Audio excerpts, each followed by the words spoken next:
মহাভারত।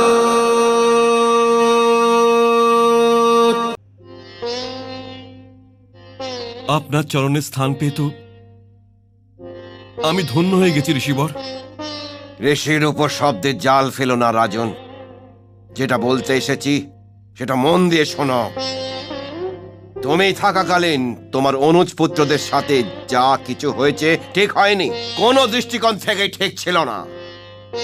ওদের সাথে ঘটা সব অন্যায়ের দায়িত্ব তোমার উপরই পড়বে, কারণ তুমি রাজা। আর কদাচিৎ এই অন্যায়ের প্রায়শ্চিত্ত তোমাকেই করতে হবে। এটা বলবেন না ঋষিবর। এটা কেন বলবো না, কেন বলবো না? এটা জেনে রাখো রাজন, যে এই 13 বছরে সমাপ্ত হয়ে যাবে। এই জন্য ওই দিনকে আজ থেকে মনে রাখতে শুরু করো, যেটা 13 বছরের অন্তিম দিন হবে। তুমি কি এটা ভাবছো যে পাণ্ডব 13 বছরে নিজেদের অপমান, ওদের সাথে ঘটে যাওয়া অন্যায়কে ভুলে যাবে?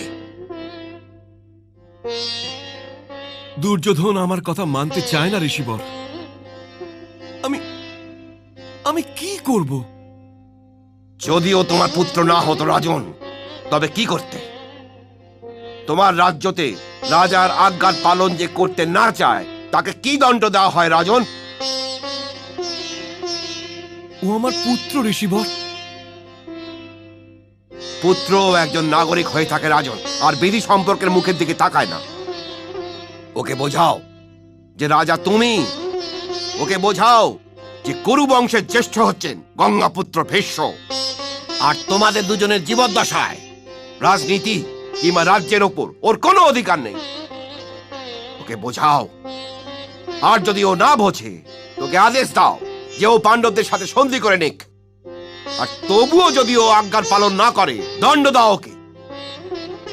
কারণ রাজা হবার জন্য এটাই তোমার পরম কর্তব্য।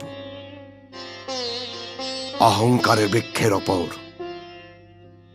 বিনাশের ফল এসে যায় রাজন, বিনাশের।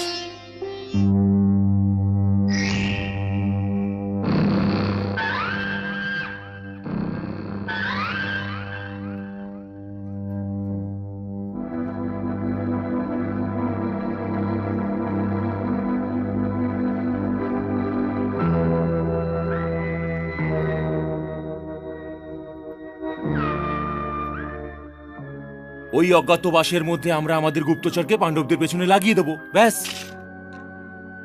আসুন মামাশ্রী, বসুন।